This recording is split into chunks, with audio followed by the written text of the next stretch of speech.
Class 5, Chapter 12, The Establishment of the British Rule and the Revolt of 1857. British साम्राज्य की स्थापना और 1857 का विद्रोह. First of all, India has been a rich and prosperous country from the days of ancient civilization. Bharat एक उन्नत और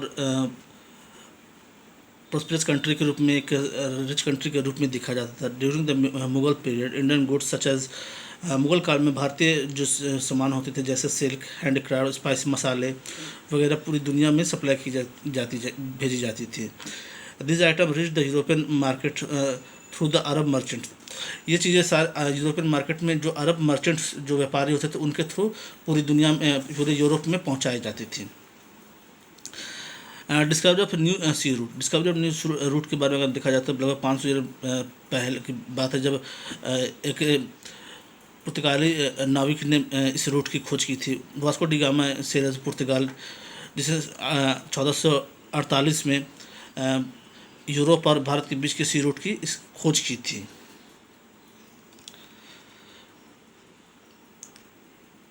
the king of वो इसकी खोज में केरला के कालीकट पहुंचा, जहां पर वहां के राजा ने उसे बहुत तरह से सपोर्ट भी किया. इसके साथ साथ उसे वहाँ व्यापार करने की भी इजाज़त दी गई, और जिसके साथ उसने वहाँ से मसालों को यहाँ से ले जाने का व्यापार स्टार्ट किया, जिससे Portuguese traders at the thought that the spice trade with Portugal would benefit both the country.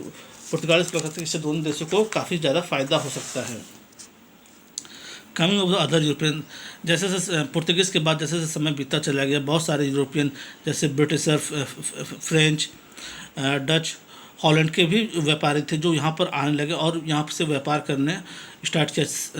हर लोगों ने यहाँ भारत के साथ व्यापार करने की उचित था, क्योंकि उन्हें ऐसा लगता था कि यहाँ से व्यापार करके काफ़ी ज़्यादा फ़ायदा है, क्योंकि भारत से जो चीज़ें बाहर जाती थी वो काफ़ी डिमांड थी उनकी पूरे यूरोप के देशों में, इसलिए हर देश, यूरोपियन देश यहाँ से व्यापार करना चाहता था.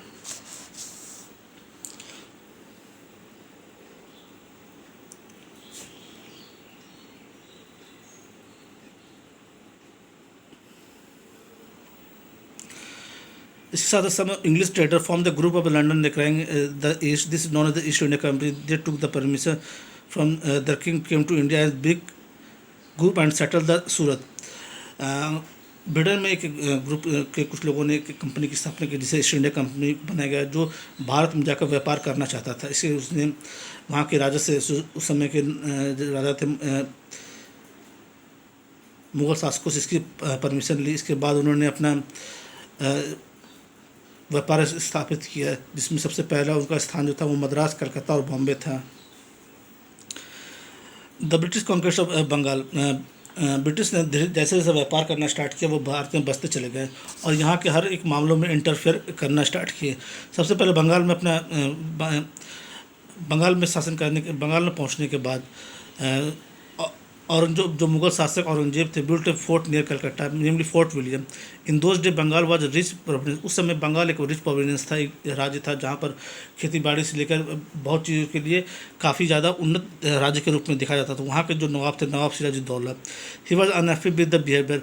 सिराजुद्दौला जो थे उस समय अंग्रेजों के बिहेवियर से नाराज़ थे. उन्हें ये चीज़ें पसंद नहीं थी कि ब्रिटिश हर चीज़ में हस्तक्षेप कर रहे हैं, इंटरफेयर कर रहे हैं.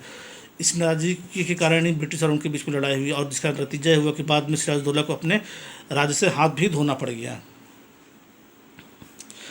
They had fought this war with the leadership of Robert Clive, who became the powerful in Bengal after victory. He fought one more. इसके साथ साथ ही रॉबर्ट क्लाइव को वहाँ को इस लड़ाई के लिए भेजा गया. इसके साथ एक अनदर लड़ाई हुआ जो 1764 में, जो बक्सर की लड़ाई के रूप में फेमस है.